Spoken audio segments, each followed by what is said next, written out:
আমি রব্বুল আলামিন এই কুরআনুল কারীম পাহাড়কে দান করতে চেয়েছি, জমিনকে দান করতে চেয়েছি, তারা না করে দিয়েছে।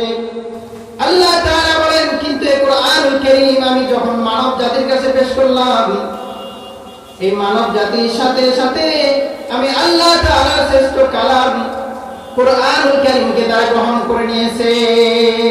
বলুন সুবহানাল্লাহ। কি কারণে আকাশ নিষেধ করে দিয়েছে, জমিন নিষেধ করে দিয়েছে, পাহাড় নিষেধ করে দিয়েছে? রব্বুল আলামিন সূরা হাশরের মধ্যে সে আলোচনাগুলো তুলে ধরেছেন। আল্লাহ তাআলা ইরশাদ করেন, লাউ আনজালনা হাযাল কুরআন আলা জাবালিন লারাআইতাহু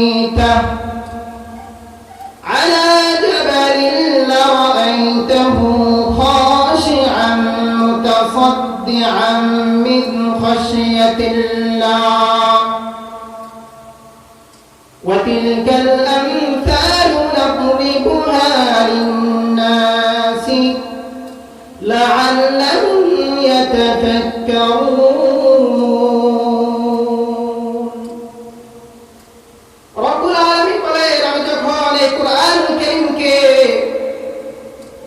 জমিনকে দান করতে চেয়েছি, আকাশকে দান করতে চেয়েছি, যদি তোমরা দেখতে কোরআন যদি জমিনের মধ্যে আমি আল্লাহ দান করতাম, পাহাড়ে দান করতাম, তাহলে এই কোরআনের পারে জমিন এবং পাহাড় দোষে যেত।